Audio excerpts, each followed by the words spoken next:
Hoje o tema é humor. E eu trouxe a ideia de humor como uma ferramenta de mindset de crescimento. Porque o humor, ele tem duas facetas. Ou você usa ele para conectar com as pessoas, criar pontes, aliviar o estresse. Ou a gente pode usar o humor sem perceber para afastar pessoas, para se isolar e às vezes até mesmo para criar estresse. Então, a forma como a gente utiliza o humor, ela está intrinsecamente ligada à forma como a gente vê a vida, as nossas crenças pessoais, como a gente interpreta as situações. E não só a interpretação, mas as nossas crenças fundamentais. Sabe aquela coisa de eu sou assim, ou a nossa família é assim, ou a minha religião é assim, ou a minha posição política é assim. Então pode se tornar uma crença muito arraigada.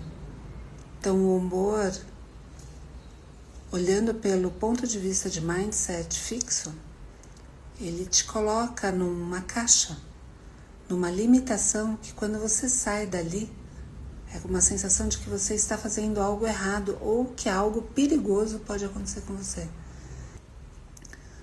Então o humor pautado numa regra, numa crença muito travada, ele te coloca dentro de um padrão de mindset fixo, onde tudo que eu faço está condicionado a uma regra clara. E por que essa regra clara existe? Porque eu tenho medo do que pode acontecer comigo fora dessa regra. Então, o humor utilizado como mecanismo de defesa, quando a gente cria um padrão para evitar riscos, ele te coloca num mindset fixo. E ele te gera julgamento, autocrítica. Então a gente pode observar que algo internamente mexe com a gente, ferve. Tem um professor que fala, ferve dentro de mim. E como um mecanismo de defesa, ele vai te levar para o julgamento e para a autocrítica naturalmente. O humor, quando não bem utilizado, ele não cria pontes. Ele também não alivia estresse. Ele aumenta a nossa energia interna, inclusive de autodesvalorização, porque ele utiliza do recurso do orgulho como uma ferramenta para diminuir o outro e não para valorizar, para nos dar autovalorização. Eu fiz algo, eu estudei, eu criei uma situação e eu não estou me valorizando por isso. Eu estou me diminuindo para me encaixar em algo. Agora, a gente também tem um humor que pode nos levar para o mindset de crescimento. Eu gosto muito de usar o Suassuna, que ele fala que o brasileiro, de verdade, ele é caricato e burlesco. Por quê? Porque a ironia é uma forma de utilizarmos o humor inteligentemente, a nosso favor. Diminuir as nossas barreiras, aliviar o nosso estresse, criar uma ponte com o outro, de forma mais leve. Mas para isso a gente tem que estar no estado de centramento em que a gente faz isso de forma que o outro compreenda. Por quê? Porque muito da nossa comunicação, ela não está só nas palavras, ela está na nossa fisionomia, ela está na nossa fisiologia. A gente não controla a forma como o corpo vai reagir perante algo. E sem a gente perceber, a comunicação não verbal, ela é mandatória. As pessoas percebem sem fazer nenhum esforço. Em 5 segundos, uma pessoa olha para você e ela já te escaneia completamente. E escaneia em cima daquilo que ela compreende, aquilo que ela conhece sobre ela mesma. Então, nesse ponto, quando a gente quer utilizar o humor como uma ferramenta para aliviar tensões e achar novas possibilidades, para se conectar com o outro e fazer ali uma comunhão que possa nos ajudar a crescer, utilizar a nossa comunicação de forma coerente, porque eu reconheço o meu limite, eu reconheço o limite do outro também. Então, quando a gente fala de respiração focada no coração, como que ela ajuda a gente a estabelecer processos de humor que nos ajudem a crescer? Primeiro que a respiração fisiologicamente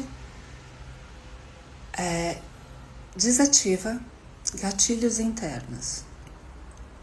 E o coração, como um regulador de todo o seu sistema, ele te ajuda a entrar num estado de coerência.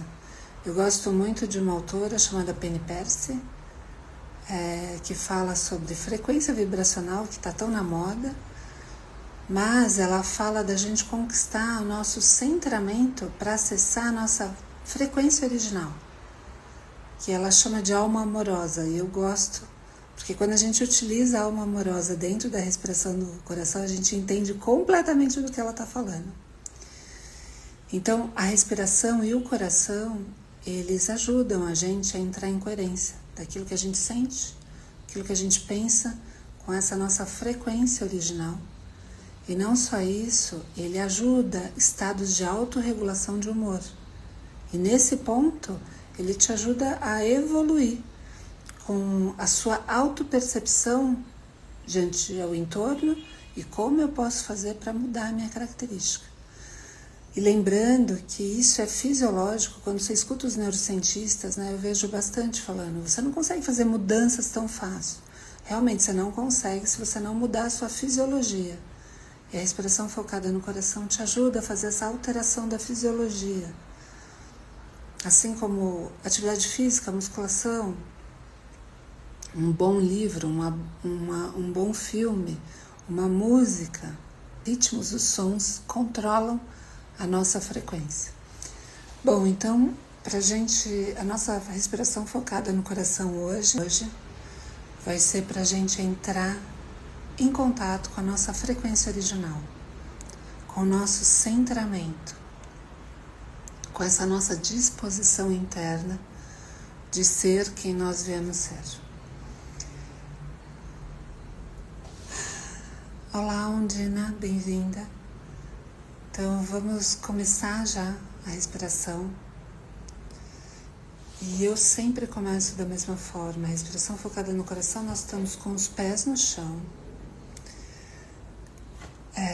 O corpo alinhado, porque toda a conversa entre o coração e a mente acontece pelo nervo vago, que é o nervo que os espanhóis falam, fica vagabundando pelo corpo, e ele é ultrassensível.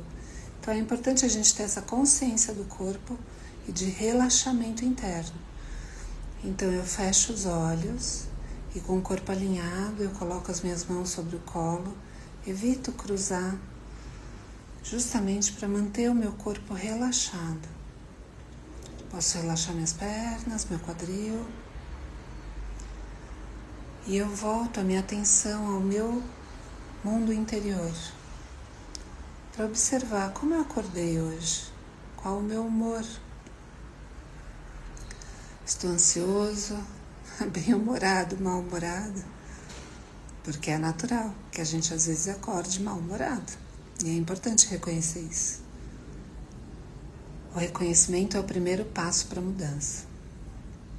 É o primeiro passo para a autorresponsabilidade. E compreendido o meu momento, eu volto a minha atenção para a área do meu coração. Eu gosto de colocar as mãos sobre o meu coração.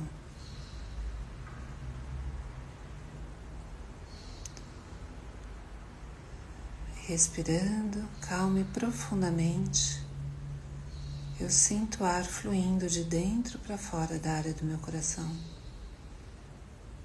de dentro para fora da área do meu peito.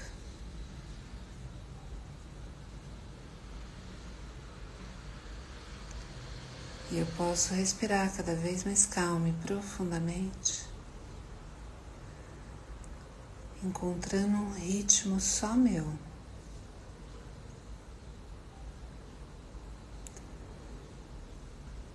Uma frequência só minha, original do estado da minha alma amorosa.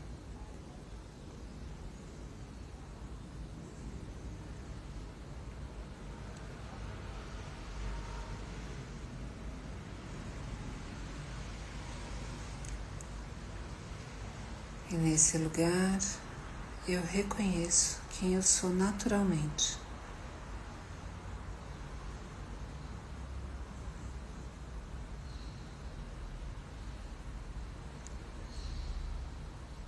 E essa capacidade de perceber o nosso estado original é só nossa.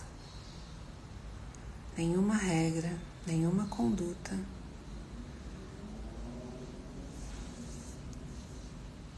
vai te propiciar isso se você não acessar isso naturalmente, compreender e assumir esse estado original. Elas podem te ajudar a chegar, mas a compreensão é só sua.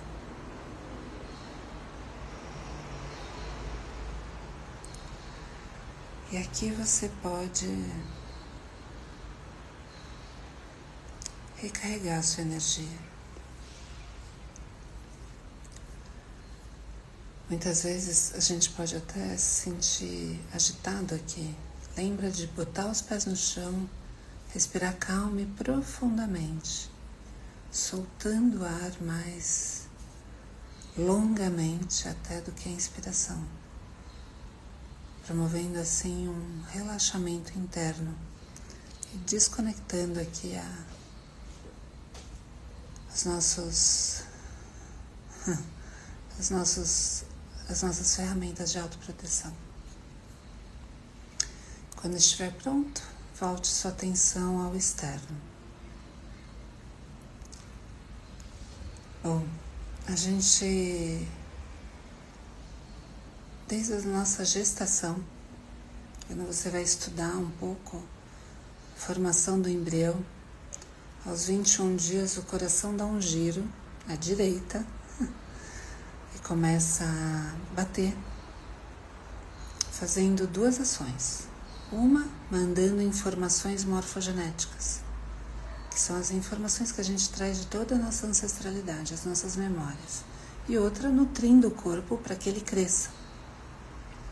E essa nutrição não é só alimento, mas é oxigênio. É as dinâmicas da mãe, do entorno dela, da relação com o pai. Então a gente traz desde o nosso nascimento uma estrutura que vai nos moldando, que é o que a epigenética fala, ela vai nos moldando. A partir dos 6 meses, quando boa parte dos órgãos já está quase completamente formado, alguns ainda vão se desenvolver, a gente tem lá uma estrutura já.